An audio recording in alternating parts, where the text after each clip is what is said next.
Charles IV, King of Bohemia and Holy Roman Emperor, had a long and successful reign. The empire he ruled from Prague expanded, and his subjects lived in peace and prosperity.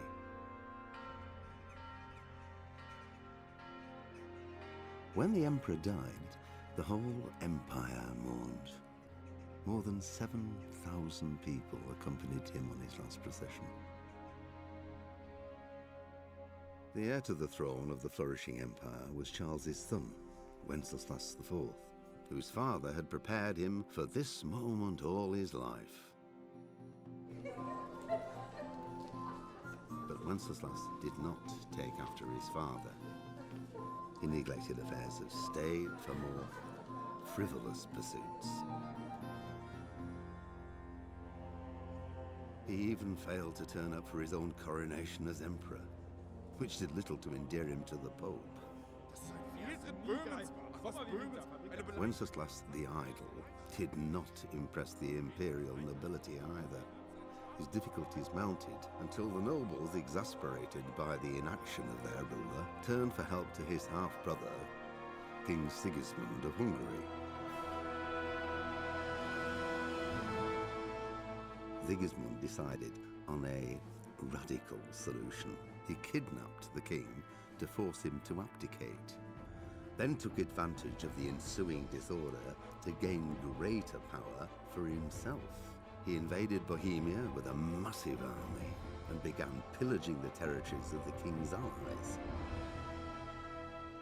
It is here that my story begins.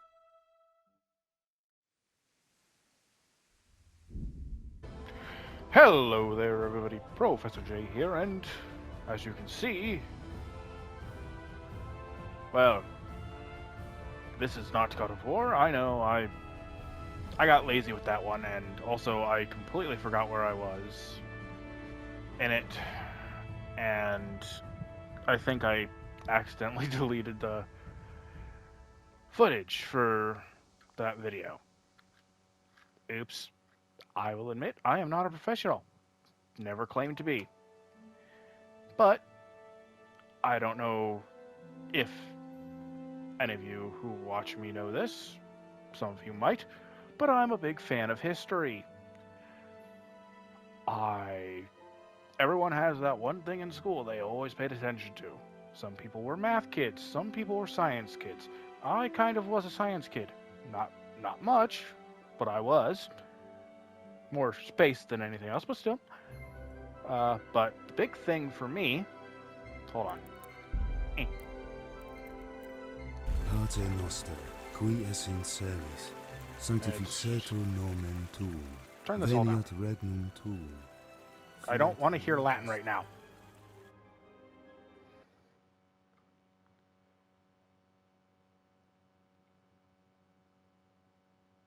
There we go.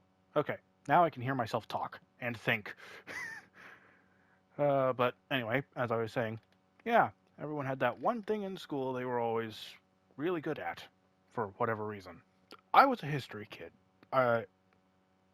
Everyone who went to my school probably didn't know that about me. Maybe they did, maybe they didn't. I don't really know. Or they thought of me as that one weird kid who was always just in the back of the classroom. Probably that one. But yeah, I've always been fascinated with history. And my main fascination, I know this is going to sound weird and probably throw up a lot of red flags, but I've always been fascinated with the history of warfare. The weapons, the armor, the progression of technology, tactics, all of that. I've always found that fascinating. And seeing as how this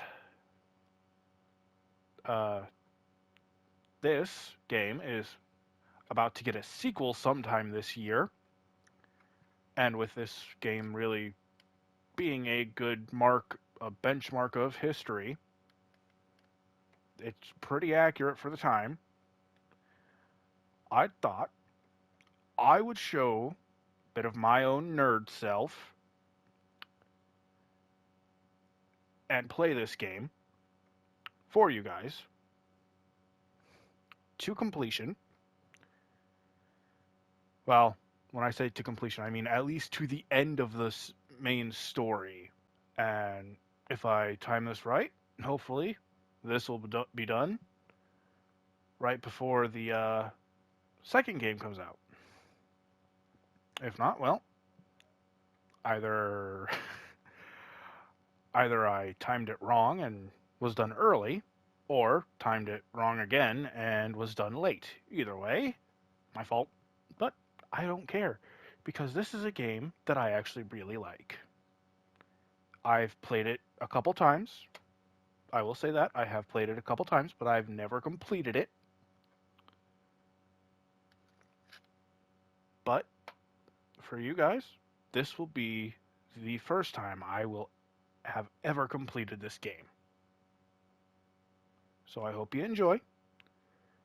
And there might be something else coming up with this, or to do with this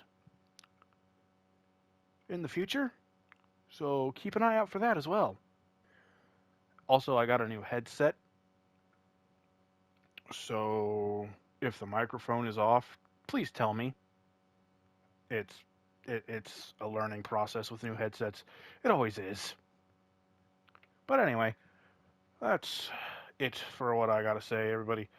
Until next time, this is Professor J logging off.